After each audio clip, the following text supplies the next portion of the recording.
This is Patricia Walter with the Surface Hippie website, and I'm in Columbia, South Carolina today. It's December 3rd, 2012, with Dr. Gross. Hello, Pat, and welcome to Columbia. Thanks for coming down to interview me. Thank you. Dr. Gross has done over 3,000 hip resurfacings and has done a large amount of cementless resurfacings. Could you tell us what device you use and how many you've done and how the longevity has been to this point with your cases? Certainly, Pat. That's my passion, and my special interest in resurfacing is uncemented resurfacing. So, among the hip resurfacing devices, they're fairly similar. They're cobalt chrome metal on metal bearings, and they have slight differences. And all the companies have an uncemented socket. Bone ingrowth of the socket is something we all agree on.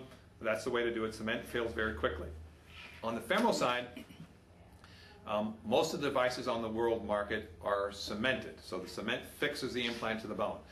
I've never liked that idea. So, and here are the reasons why. About 15 years ago, it was already obvious to me that uncemented femoral components fared better in total hip replacement in the young patient. And most American surgeons weren't in agreement with that, but now about 90% would say that's true because most of them are done that way now, uncemented. Bone ingrowth is more durable, particularly in the person who's going to be doing impact activities. And so I predicted when I started resurfacing that cement fixation on the femur would be our problem area down in the long run. It's not going to happen in the first few years, but 5, 10 years, 15 years down the line, I suspected that the cement coming loose would be the problem. And I worked with Biomed to develop an uncemented femoral component. There had been some attempts at it before, but they'd been poorly done. They didn't have a really good porous coating, so they don't really count as proper trials of the uncemented concept. So all these socket components have porous surface for the bone to grow into. So we developed a femoral component with a porous surface. Now I look at my results at the first cemented implants, and they have about a 3% rate of loosening of the cemented femoral component at 10 years. And that, in fact, is the #1 problem in my hands with resurfacing. Adverse wear is less than 1% failure rate at 10 years. Loosening is 3%.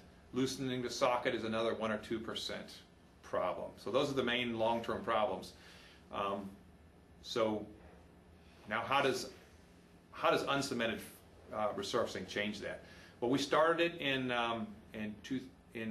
2007, and I have now over 2,000 cases, and so we've just submitted the first. I've had a couple of smaller publications early on, but we now have the first 1,000 with minimal 2-year follow-up, and our 5-year survivorship rate, so they go for anywhere from 2 to 5 years.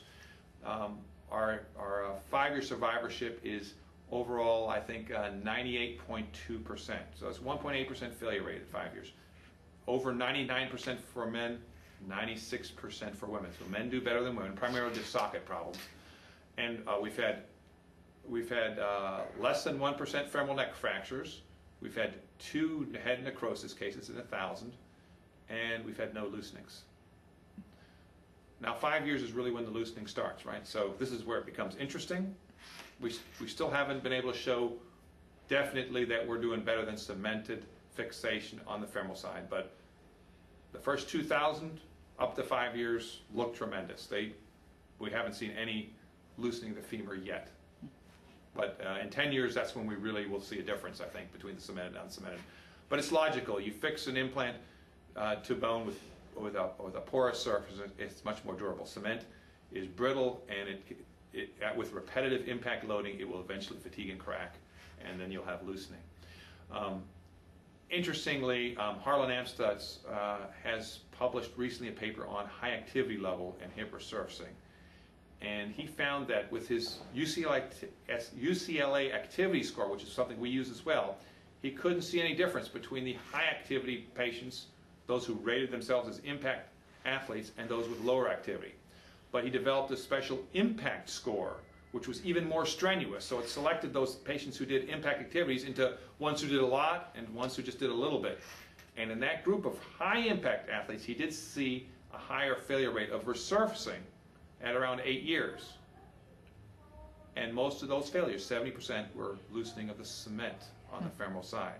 So that's why I believe cement is the weak link. Although we get all this attention now with adverse wear, that's really a small problem. It has to do with socket positioning. But as far as durability of the implant, I think the uncemented fixation is going to be the key long-term factor that makes these implants last even longer than the generation before. Well, thank you very much. I know many prospective patients will be very interested. Thank you. Thanks for coming and interviewing me.